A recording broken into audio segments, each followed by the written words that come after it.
Hey guys, welcome back to my channel. Today I'm going to be doing a voiceover tutorial, I know, so old school, on this look here. My friend Elise has been wanting to get into makeup and she wants me to recreate some of my makeup looks in like longer formed tutorials. So she sent me a screenshot of this one when I posted on Instagram and she was like, hey, can you do a tutorial for this one? So I was like, yeah, totally, okay.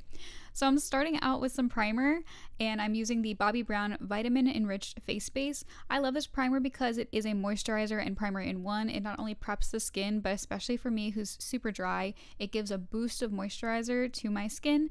It also smells like pine sol. For foundation, we're going to go in with the Fenty Ease Drop foundation. I have the shade 2. I bought it online and I thought I was shade 2.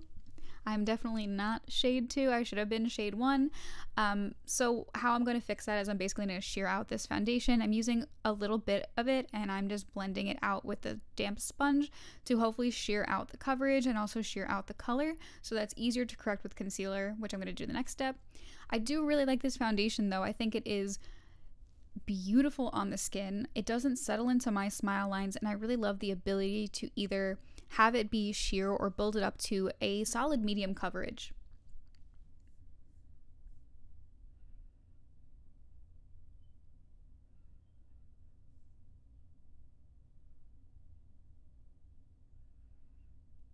For concealer, we're going to use the Nudestix Nude Fix Concealer. I'm in the shade Nude 1 and I'm just going to use a liberal amount of this concealer. I have quite a few pimples I'm putting it on. I'm also putting it on my nose, my chin, and my forehead just to help brighten up the areas and also tone down some of the foundation shade.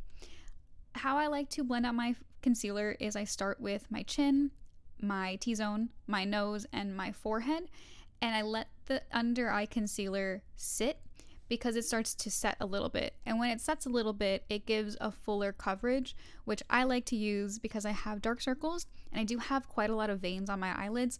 So just want to make sure that the concealer covers it in one go. So if you leave it for a little bit to set, it just covers everything a little bit better. I also really love this concealer because to me it is as close to creaseless as we will get. It's a satin finish concealer, so it isn't too dewy and it isn't too matte that it cakes up on itself. Truly, I won't set this. I'll use my cream products first and then I'll set it, and there's like minimal creasing. I have sometimes just worn this without setting it at all. It looks great.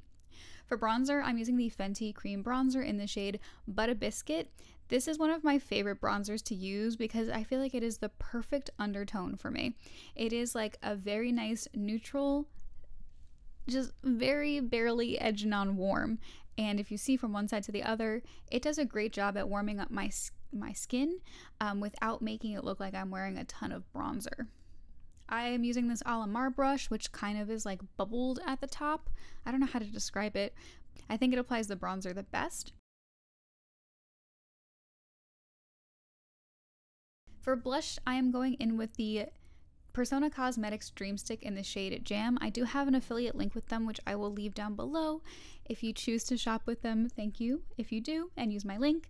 It is one of my favorite blush formulas, and this is my favorite shade that they've come out with. It is just what a beautiful like winter berry tone on the cheeks. I always apply cheek products, cream products with a brush. I just feel like I have a little bit more control over what is going on, and as you can see, this is a pretty pigmented blush, so I only needed a little bit and it goes a long way.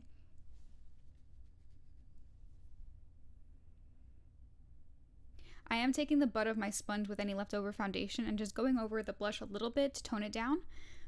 Then I'm going in with highlighter. This is Bubbly Baby from Nudestix, and I'm just sticking this on the high points of my cheeks to give a little bit of a like healthy glow. I'm going to set this all down with the Hourglass Veil translucent powder. I'm taking my finger first and re-warming up the concealer on my lids and just taking out any of those creases and like blending it back into itself. Then I'm taking a little bit of powder under my eyes, on my eyelid, and also my T-zone because throughout the day, those are the areas I touch of my face the most. And then I decided I'm going to start on my brows now. So I'm backstroking with this to cover all the hairs with some gel. This is the ColourPop Brow Boss Brow Gel. And then I'm going over it again and just sticking the brows up and making a more feathery look. I love this brow gel. It is super affordable. I think it's a dupe for the new Benefit brow gel. It's never failed me. I'm taking this old Urban Decay palette. It's the Born to Run palette. Yeah, the Born to Run palette. I thought it was going to be in their permanent collection. It's probably one of their best palettes they've come out with, but it's not, unfortunately. So I'm just taking a light brown shade and using it as my transition shade, and I'm putting it all over the crease. Then with a slightly deeper shade, I'm going to start building this outer corner of mine. I kind of want it to be a little dramatic, so I took a little bit of a deeper shade, then I went on a smaller brush and went into an even deeper brown shade and started blending this a little bit into the crease, but also really focusing it on the outer corner to give me this like smoky, sexy look on the outer corner of my lid. And then I'm taking this like milk chocolate shade and I'm putting it in between like the dark shade I just had and then the lid, while also putting it into the crease. I don't know, just went with it. Then I have this beautiful blue shade, and I like to apply shimmers with my finger. I just think it gives a fuller application and there's less fallout. So I'm taking it and I'm putting it all over my lid here.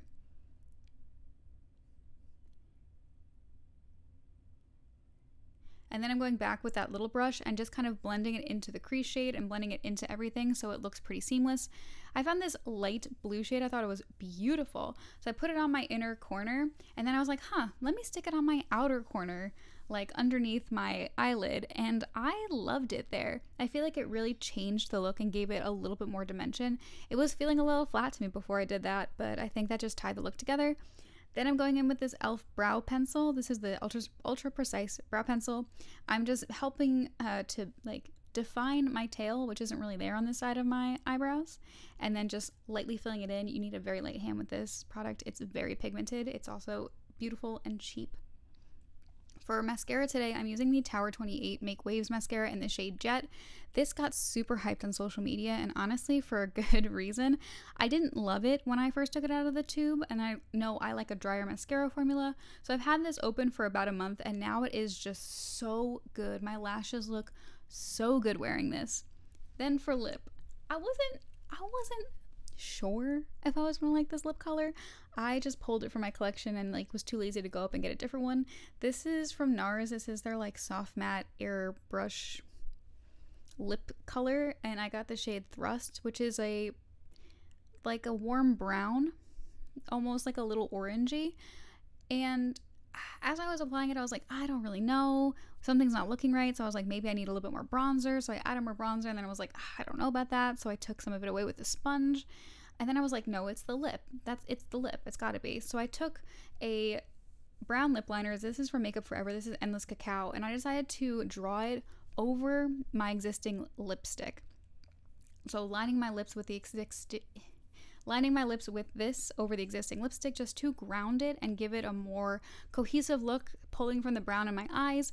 And it did tone down the lip. It didn't look as like orange to me, and I think it really tied it all together. So this is the completed look here. Thank you guys so much for watching. Let me know if you like these voiceover tutorials. I could do more of them. Subscribe if you want to, and I'll see you in my next video. This one's for you, Elise.